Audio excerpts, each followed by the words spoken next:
Falando ali da parte de estrutura do T-Flux, de estruturação do Service Desk, a gente trabalha com as filas de atendimento. Filas de atendimento no T-Flux a gente nomenclaturou como mesa de serviço.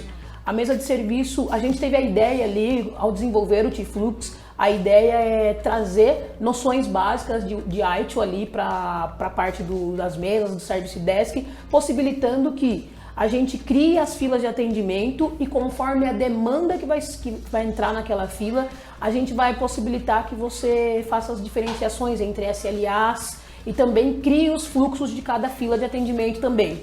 Então, quando a gente vai construir uma mesa, 3 pontos importantes para a gente trabalhar são as prioridades. A gente trabalha hoje de 2 formas com SLA no T-Flux e hoje o nosso cliente pode configurar a fila de atendimento de acordo com o que ele acha pertinente para medir esse SLA. Então hoje a gente tem as prioridades baseadas em níveis de criticidade, ou eu posso trabalhar também com o catálogo de serviço. No T-Flux a gente chama de catálogo de serviço o motivo pelo qual o meu cliente vai demandar aquela solicitação. Então, com base no motivo, eu posso ter um SLA de primeiro atendimento, que é quando o meu técnico tem lá o tempo máximo para fazer um primeiro apontamento, que a gente chama, que é o apontamento de horas, e o vencimento da solução.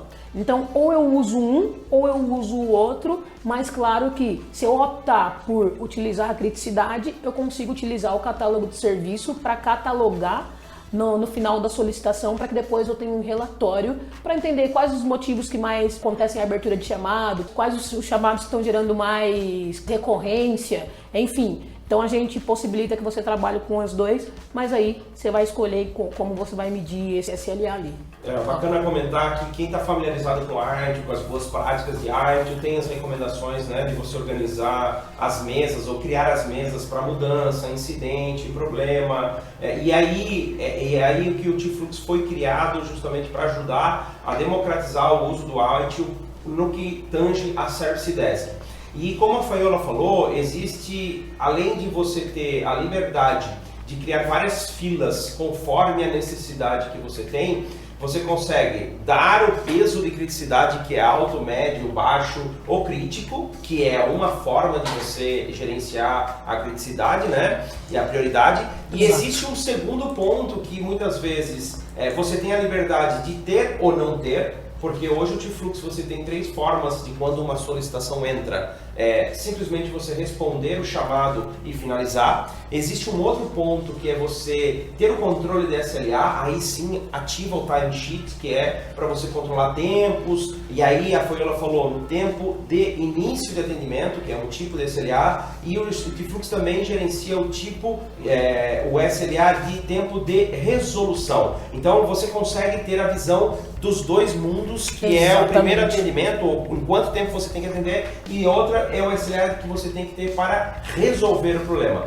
E o terceiro ponto, né, que você pode permitir ou não, é a valorização. Então, para algumas mesas, para algumas filas de atendimento, faz sentido eu ativar a valorização quando você faz um projeto ou quando você vende um contrato com horas, enfim, e aí você consegue aferir e ter essas informações. Então, o T-Flux tem como diferencial de mercado justamente esse de trazer essa possibilidade, dependendo da mesa, você configurar do jeito que você quer. Você pode configurar como um Help Desk, ou você pode configurar como um Service Desk, e em cima do Service Desk ter uma série de parâmetros para melhorar os seus resultados e ter a rastreabilidade das entregas. Excelente, muito importante. Sim.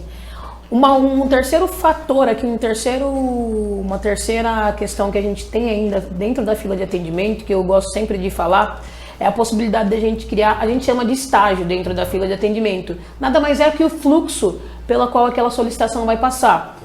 Hoje, na nossa experiência aqui, a gente tem muitos níveis de atendimento, mas claro que eu vou colocar as etapas pelas quais aquela solicitação vai passar e eu posso medir essas etapas com SLA também. Então, vamos falar aqui de nível de atendimento, que a gente encontra muito na área técnica, por exemplo, e aí eu tenho uma realidade, por exemplo, de que um N1 recebe, cria, atende aquilo que é do nível dele, que faz sentido para o nível dele. Ele pode ter um SLA para que isso escalone de modo automático para um segundo nível, seja um N2 ou um N3, dependendo da complexidade daquela situação. Então, é importante aí trazer a possibilidade de criação desse workflow.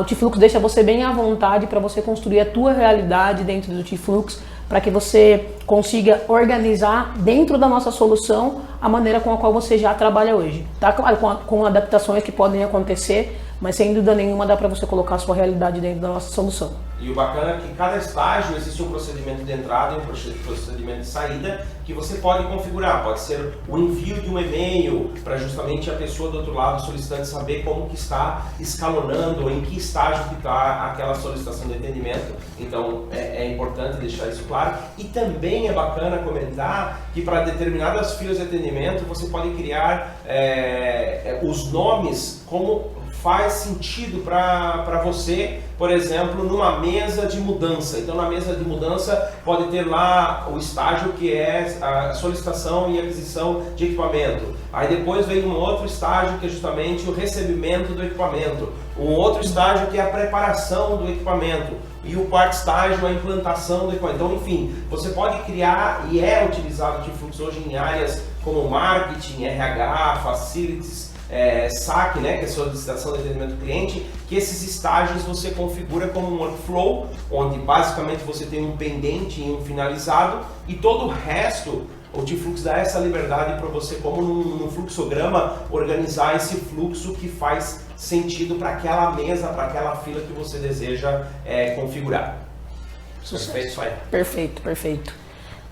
Vamos falar de Eu acho que é bacana só comentar também a questão de que para cada mesa tem os grupos de atendentes, né? Então você pode permitir quem vê, quem não vê, isso é muito bem resolvido. A questão de política de cobertura, então você pode ter SLA 24/7, somente no horário comercial, ou 5/12, então durante os dias da semana, por 12 horas você tem aquele contrato, então tem aquele SLA coberto. Então você tem essa flexibilidade de configuração. Exatamente. Eu acredito que de fila de atendimento, SLA, mesa de serviço é isso. Acho que são essas considerações sim a fazer.